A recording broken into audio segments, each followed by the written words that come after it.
ওনার স্বামী হলো আবু সালামা। মজার ঘটনা খেয়াল করে শুনেন। উহুদ যুদ্ধের পরে ওনার স্বামী আবু সালামা ইন্তেকাল হলো, শহীদ হলো। উম্মে সালামা রাদিয়াল্লাহু তাআলা আনহা ওনার প্রাণ প্রিয় স্বামী আবু সালামার ইন্তেকালের পরে চোখের পানি ছাড়ে আর পড়ে ইন্না লিল্লাহি ওয়া ইন্না ইলাইহি রাজিউন।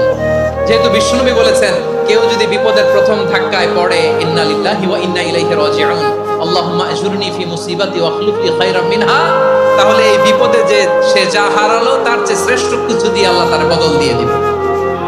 এই হাদিস শুনে বারবার এই দোয়া পড়ে, চোখের পানি ছাড়ে আর মনে মনে বলে আবু সালামার মতো ভালো মানুষ মদিনাতে নাই, তার চেয়ে ভালো মানুষ কি করে আল্লাহ তাআলা আমারে দিবে, তার চেয়ে ভালো মানুষ তো আমি মদিনাতে দেখি না।